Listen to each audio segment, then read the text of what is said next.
Hi, welcome back to Raunchy Reality Recaps. Now, I've been trying to do a video on Nathan Griffin for like the past few days, but every time I do it, it gets another thing coming out. So let's go over this. So Teen Mom Nathan Griffin, apparently after everything that's been going on, he's going to be definitely placed on some monitoring equipment.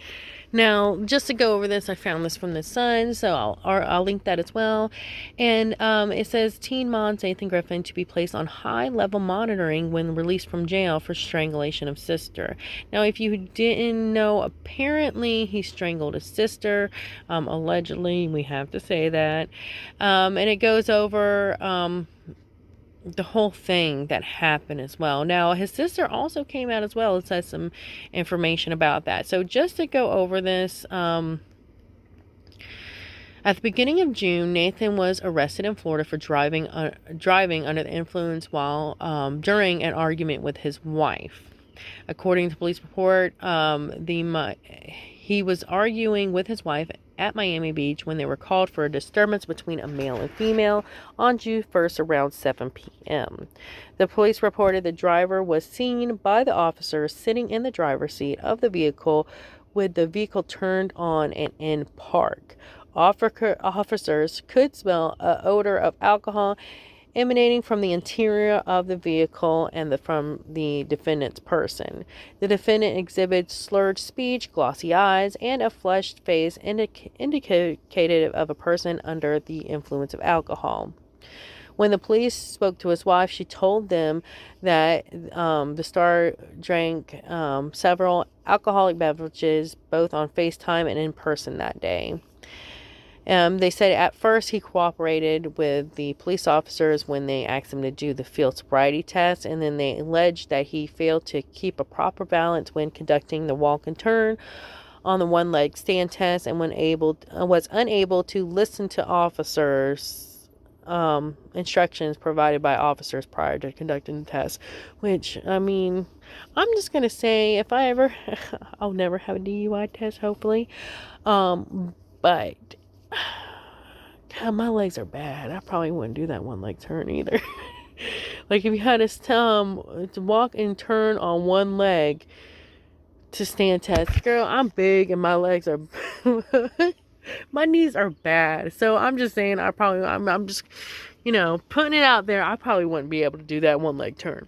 So I hope I never come in that situation, because I'll just be like, give me the breathalyzer, I'll pass that, So anywho, not to make light of that situation, but the MTV alum was placed in custody and transported to the Miami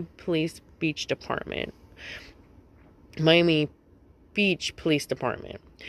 So during the transport, however, he became belligerent and aggressive. He was combative, irate, striking during the transport, striking the back cage of the patrol vehicle with his forehead. So yeah, he was hitting the cage with his head. Oh God, he was head banging it.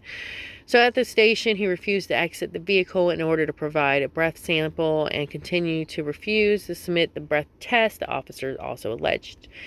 After they did a sweep of his vehicle, they found an empty bottle of Tito's vodka inside a black bag in the passenger side floorboard. The cap to the bottle was located on the driver's side floorboard. So he was definitely drinking and driving, not giving a crap about his life or anybody else's. Yeah, that's the kind of person he is. I've never liked this dude. It was awful. He's awful. So, his sister actually spoke out about what happened, and his sister said that Nathan's drinking is out of control and it's ending in dangerous consequences, not just for him, but everyone around him, which is true. Like, it's just people that are like that, all they do is cause issues and make everybody's life miserable because they're miserable. So his sister speaks out. She said he tried to kill me, his own sister. She claimed that he had been staying with her and her husband, who is a friend of Nathan from their time in the military. My husband went out of town yesterday, and Nathan had been sober for at least a week, so he decided he was going to drink immediately as soon as my husband left. That's when the threats and everything started. See, exactly. This is this dude. This dude is a whiny little baby to any other man. You know that? Any other man that could put him on his butt, he is a whiny baby to, and that just proves it, because he didn't do that while her husband was there, because he knew it wouldn't go around. He waits. That's when you know the people are abusive, they're predators and everything, because they wait. They wait for their moment, and he waited until he knew he had a chance to do it. That's what makes me mad. Ooh, that makes me mad, because that man can... That's why he will sit there and strangle women with no problem. But when he gets in the back of a cop car or whatever, he starts crying, saying, oh, me, poor me. Or sits there, starts, hurting himself like he's going to get sympathy. Yeah, this dude, he's a wimp. He's a little, what. He is a wimp. He is a coward, because he will wait until her husband leaves and then start doing crap. But I hope that girl gets a restraining order on him and he never sees them again. I would never let him around me. He said, let's go. Sorry, I gotta calm down, y'all. Ooh. Makes me want to go through whatever phone and get him like Freddy Krueger. Oh my God. Anyways, so he said to me, well, you know who is not home to protect you. So he knew what he was doing. He knew he's a little punk biatch that is afraid of other men. That's exactly what he is. That's just what it says to me. I'm afraid of other men, so I gotta wait till you're alone. He would not let me leave the house. They should charge him for false imprisonment as well. They need another charge on that, false imprisonment. He wouldn't let her leave the house. That is literally false imprisonment. He should get charged with that. He came across the kitchen and he started doing what he does to all women. He started choking me. Yeah, his sister knows him well. Poor girl. She tried to give him a chance because he's her brother, but he screwed her over too. He abused her. Oh, gosh. And Heather said, referencing another one of Nathan's arrests this year, of February, also for domestic battery by strangulation in Florida, the charges were dropped after the victim refused to cooperate. Probably because he was threatening her too. I'm just going to say that. Allegedly, my opinion, whatever. He was probably he probably caught up with her and she was scared to death of him. Yeah, she probably was. He probably made that well aware. Allegedly, my opinion. He threw me on the ground and got on top of me and told me that I was going to die. He told me that he was going to kill me. And in between sessions of him choking me, he's trying to make me black out. I said, Nate, I'm your sister. How can you do this to me? And he says, I don't care. You're going to. Finally, when he stopped choking me for like the 5th time, I put my knees in my chest the best that I could, and I kicked him across the room and ran out the door. Heather said, at first she tried to see if the police possibly wouldn't arrest the father of two. At first, I tried to see if they wouldn't arrest him, to just let Veterans Affairs take care of him, but the marks on me were so severe that they said they didn't have a choice.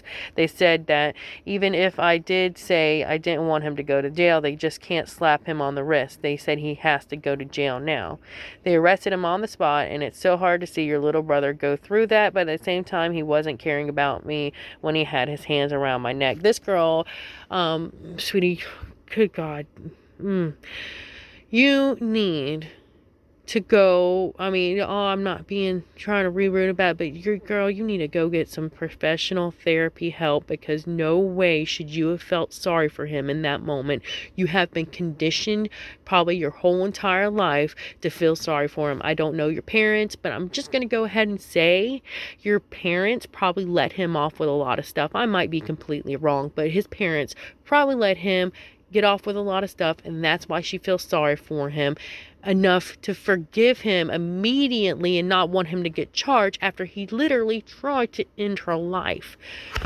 Sweetie, you need to seek a therapist if you don't think that's wrong.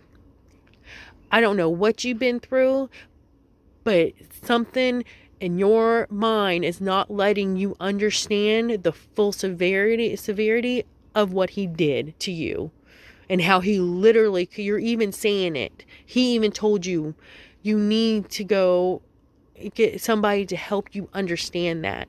Otherwise, you were just going to let him right back in your life. And he's going to, and next time, and you might not be lucky enough to get him off of you to be able to run out the door. And the military ain't good enough to handle him, okay? He needs to go get charged. He needs to go be in a jail with other men that he's scared of because he's a punk little crapper that waited till your husband left. Oh, sweetie, I'm so sorry for you. I'm not trying to be mean at all, but I'm just flustered. I am like, I should have read this article before I came on here, because I am just all like mad about it. Like, I cannot believe this girl did not want him to go to jail. I'm glad those police did their job. As for her own immediate future, Heather said there's an automatic temporary restraining order that is in place connected to Nathan's domestic arrest. So I'm thinking they said automatic because they did it without her asking. Like, Heather struggled to see her brother arrested. She believed the situation was with him could have turned deadly. Yes, it could have. He really tried to kill me. I literally got myself into a situation where he was not going to stop. And he won't stop next time. He won't, sweetie, unless he gets in jail and he gets some help and he gets in front of, his next victim might not make it out. The next woman he's alone with might not be alive. What don't we understand about that? What don't the justice system understand about that? And his sister, I'm sorry, sweetie, but you really need to talk to somebody. And seriously, if I wasn't able to get him off, I'd probably be dead right now, which is true. Nathan has thus far remained in the Clark County Detention Center and is waiting his second hearing. Now, let's go back up to where he, what's going on now. Now, it said that, the bail is set for $5,000. Oh, yeah, so much. So much to keep him in there, right? He's going to get right out. Yeah. Good gosh, y'all wanted to arrest him, then keep him in jail, away from people. He's a menace to society. He is a danger to the public, allegedly. Keep him in there. You're not keeping him there with a $5,000 bail, sweeties. Ugh. So, yeah, apparently he's a high level electronic monitoring. So they're going to put an ankle bracelet on him and give him a court phone so they can contact him. It has to check in with his, PCU within 2 days of his release. So yeah, that gives him plenty enough time to get back on the streets and find a woman for his next victim, allegedly. But yeah, y'all, this is what we're dealing with.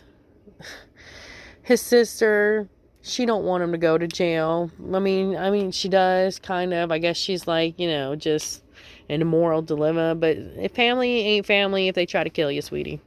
Okay, I'm just going to go ahead and give you the seal of approval to get that man out of your life and not consider him family, and for you not to feel guilty about it, because he literally tried to kill you. And I bet if he did do that, he would be feeling sorry for himself for having to go to jail for it, and not for killing you, sweetie. He would have, because that's how psycho people like that think. Allegedly, again, I gotta keep on saying that. I don't know. I don't want to get sued. But any hoosers, yeah, I'm shocked over this. I'm mad over this, and I hope y'all are too. And I hope, it's ridiculous. Like, these teen mom D-bags keep on getting out after they destroy people's lives. So y'all have a great day. Like, subscribe, and share. Bye.